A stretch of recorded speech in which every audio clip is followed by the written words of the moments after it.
اللہ الرحمن الرحیم۔ چند دن پہلے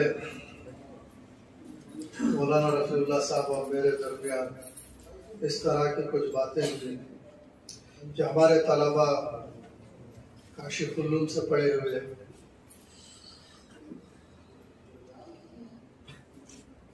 جو کئی سال پہلے پڑھ کر فارغ ہو گئے ہیں اور بہت بعض دور بھی ہیں نزدیک بھی ہیں، لیکن کوئی درمیان میں رابطہ جیسا ہونا چاہیے ویسا رابطہ نہیں ہے۔ وہ اپنی جگہ پر ہیں، اساتذہ اپنی جگہ پر ہیں۔ ان دونوں کے درمیان اگر رابطہ ہو جائے تو یہ اساتذہ اور طلباء کے لیے دونوں مفید ہو سکتا ہے۔ اور میرا خیال یہ تھا، غالباً میں نے توجہ بھی دلایا تھا کہ الگ الگ استعدادوں کے طلباء کو بلایا جائے۔ جو علماء ہیں ان کو 2 4 8 10 جتنے ہیں بلایا جائے، جو حفاظ ہیں ان کو کسی موقع پر بلایا جائے، جو تجارت میں لگے ہوئے ان کو ایک موقع پر بلایا جائے، ایک کمرے میں بٹھا کر بات کر لی جائے۔ اس طرح الگ الگ استعدادوں کے ہوتے ہیں اور کسی کو تفصیل سے کسی کو کم الفاظ میں بولنا پڑتا ہے۔ لیکن مفتی صاحب کا یہ جذبہ ہوگا، یہ ان کے اندر مولانا طیب صاحب بھی ہیں، انہوں نے بھی سوچا ہوگا، تو انہوں نے یہ سوچا کہ سب کو ایک ساتھ ہی بلا لیا جائے۔ اور پھر میرے علم میں بھی کل آنے لگا کہ 50 سے 75 تک طلباء آنے والے ہیں، اور پھر یہ بھی کہ میں بھی یہاں آپ لوگوں سے کچھ گفتگو کروں گا۔ یہ میرے ذہن میں نہیں تھا۔ میں ایسا سمجھتا تھا کہ کچھ طلباء جمع ہوں گے تو مولانا طیب صاحب بات کر لیں گے، اور کچھ علماء جمع ہوں گے اور جو ائمہ ہیں جو مدرسین ہیں ان کو مولانا رفیع اللہ صاحب بات کر لیں گے۔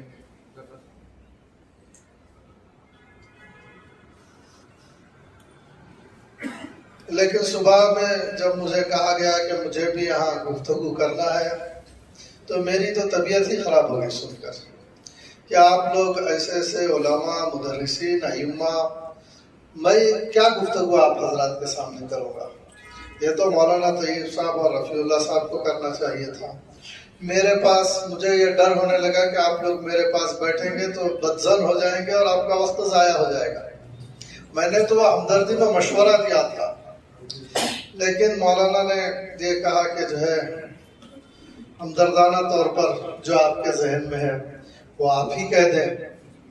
تو صاف میں آپ حضرات کا ایک لمحہ ضائع کیے بغیر کچھ بات آپ کے سامنے اپنے دل کی رکھ دینا چاہتا ہوں۔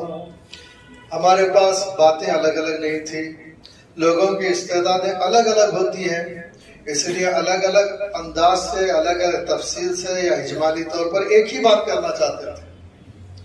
جو مدرسے والے کرتے ہیں، علماء کرتے ہیں، مفتیان اکرام کرتے ہیں، جو اپنے چھوٹے سے ہر بڑا کرتا ہے، وہ بات ہم کرنا چاہتے تھے، لیکن یہاں سارے لوگ جڑ گئے ہیں تو سب کو ایک ہی انداز سے ایک ہی گفتگو کریں گے۔ جو گفتگو آپ حضرات سے کرنا چاہ رہے تھے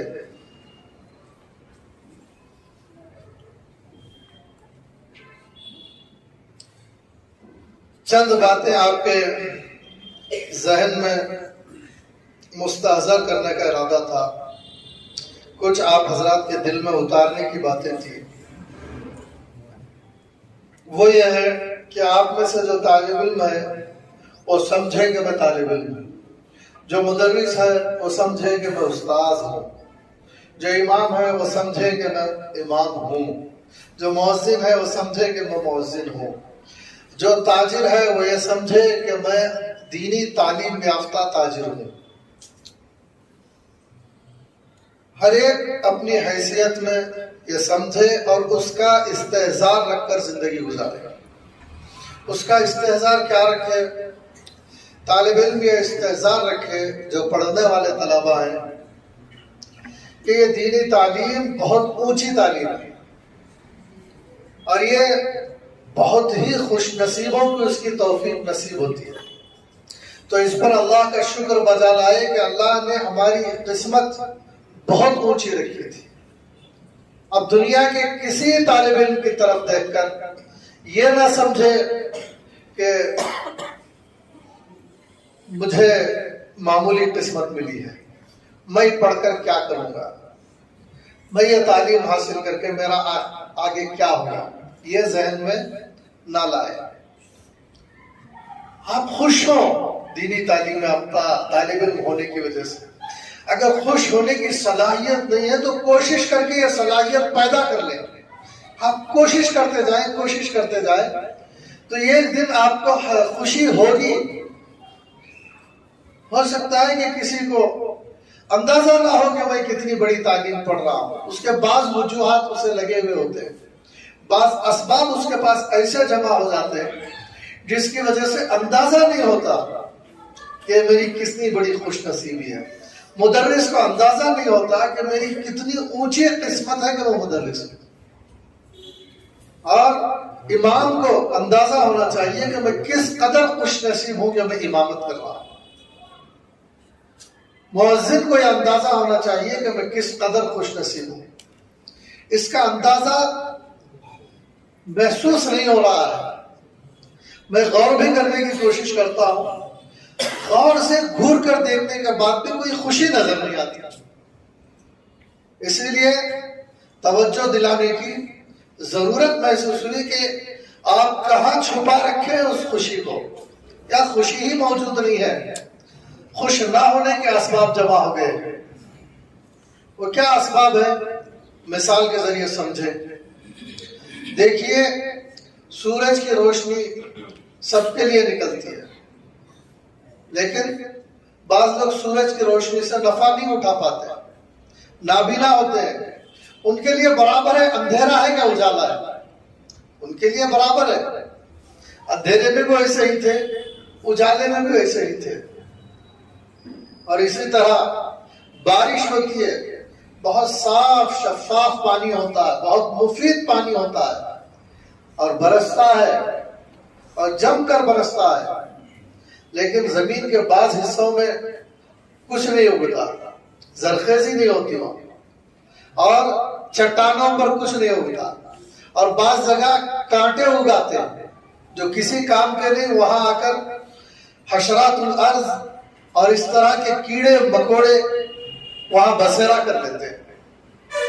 علماء نے لکھا ہے کہ جن طلبہ کو خوشی نہیں محسوس ہوتی مدارس میں آ کر بھی، ان کی مثال بھی بنجر طلبہ کی سی ہے، اندھے طلبہ کی سی. وہ اندھے ہیں، ان کو تعلیم نظر نہیں آ رہی، ان کو مدرسہ کیا چیز ہے نظر نہیں آ رہا، درس کی اہمیت ان کو نہیں نظر آ رہی ہے. اور یہ تعلیم کیا چیز ہے؟ وہ طلبہ زرخیز طلبہ نہیں ہے، بنجر طلبہ ہے. سوال پیدا ہوتا ہے کہ یہ بنجر کیسے بن گئے؟ ان کے دل بنجر کیسے ہو گئے؟ ان کے دماغ بنجر کیسے ہو گئے؟ اور یہ کیسے چٹان بن گئے؟ یہ کیسے صرف دن و رات گزارنے والے ہو گئے؟ علماء نے اس کی وجہ اور پکڑا ہے اس چیز کو، اس مرض کو. تو اس شبہ میں ہمدردانہ طور پر آپ کو جمع کر لیا گیا. کہیں ہمارے طلبہ کا وقت تو ایسا نہیں گزر رہا کہ وہ اداس ہوں اور اندھوں کی طرح، بنجر لوگوں کی طرح. ہمارے طلبہ فارغ ہو کر ایک زرخیز عالم دین بنیں گے یا نہیں بنیں گے؟ یہ جذبہ تھا جو اندر تھا، جس کا اظہار کچھ مولانا رفیع اللہ صاحب کے سامنے ہو گیا تھا. اب کھل کر اظہار ہو رہا ہے اس کا. تو آپ حضرات سے جو ہے یہ صاف طور پر کہنا ہے، آپ کے اساتذہ کی طرف سے کہنا ہے کہ جو طلبہ جہاں بھی پڑھ رہے ہیں وہ وہاں کے طالب علم ہیں، اور جو پڑھا رہے ہیں کہیں پر مدرسین ہو گئے ہیں، ائمہ ہو گئے ہیں، وہ بھی کاشف العلوم کے طلبہ ہی ہیں. ان کو بھی اپنے آپ کو طالب علم نہیں سمجھنا چاہیے کہ ہم نے اتنی طالب علمی کر لی ہے کہ اب کچھ پڑھانے کا موقع بھی مل گیا. ہم اتنی طالب علمی کر لیے ہیں کہ امامت کا موقع مل گیا. اب اتنی زیادہ طالب علمی کر لیے ہیں کہ مؤذن بن گئے ہیں. بہرحال وہ بھی طالب علم ہے اور ان کو اب بھی کتابیں پڑھنے کی مزید ضرورت ہے اور اساتذہ سے اب بھی فائدہ اٹھانے کی ان کو ضرورت ہے. اب وہ اسباب کیا ہے جس کی وجہ سے ایک آدمی مدرسے میں داخلہ لے کر استاذ کے درس میں بیٹھ کر بھی جو فائدہ طالب علم کو اٹھانا چاہیے، جو اس کا دل کھلنا چاہیے اور جس کا دماغ کھلنا چاہیے، وہ بات اس کے اندر نہیں پیدا ہوتی، وہ ہے خوف خدا کی کمی. یہ شرط ہے طالب علموں کے لیے درسگاہ میں آنے کے لیے. بہت سے لوگ سمجھتے ہیں مدارس میں تعلیم مفت میں ہوتی ہے، ڈونیشن نہیں لیا جاتا، فیس نہیں لی جاتی. ڈاکٹری میں اتنا ڈونیشن ہے، انجینئر پڑھنے میں اتنا ڈونیشن ہے، وہ فلاں پڑھنے میں اتنا ڈونیشن ہے، اتنے پیسے جیبیں خالی کی جاتی ہیں، پیسے رکھے جاتے ہیں، پھر داخلہ ملتا ہے. لیکن میں آپ کو بتاؤں کہ مدارس میں داخلہ لینے کے لیے بے شک پیسوں کی ضرورت نہیں ہے، لیکن اپنا جگر نکال کر رکھ دینے کی ضرورت پڑتی ہے. اللہ تعالیٰ کو دل دیتے ہو کہ نہیں دیتے ہو؟ جو آدمی اپنا دل اپنے پاس محفوظ رکھے گا، قلبی جذبہ، وہ طالب علم نہیں کہلائے گا. اسے وہ بات نہیں سمجھ میں آئے گی، اسے دینی کتابوں میں دنیاوی کتابوں میں کوئی فرق نہیں. وہ سمجھے گا کہ یہ بھی ایک ایسی امامت کرنے کی تعلیم ہے، اور ڈاکٹری پڑھنے کی تعلیم ہے، اور ڈاکٹر بن کر کلینک کھولنا ہے، کچھ پیسے کمانا ہے. یہاں بھی امام بن کر، مؤذن بن کر، مدرس بن کر کچھ چھوٹی موٹی تنخواہ لینا اتنا ہی سمجھے گا. باقی جو انقلاب، جیسے زمین میں انقلاب آنا تھا، قحط دور ہونا تھا بارش کے ذریعے سے، ہر طرف سبزہ اگنا چاہیے تھا، اسی طرح جو ہے جو بات طالب علم کے اندر پیدا ہونی چاہیے تھی وہ بات نہیں پیدا ہوگی.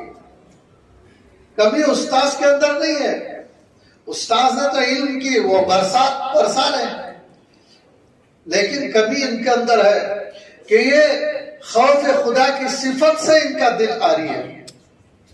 اب یہ نہ سمجھیے کہ خوف خدا ہمارے اندر نہیں ہے، اس کی کیا گارنٹی ہے؟ اندر کی بات کیسے نظر آ گئی؟ دل کی بات. بے شک دل کی بات نظر نہیں آتی ہے، لیکن اگر کہیں دھواں نظر آئے تو اندر آگ ضرور ہوگی.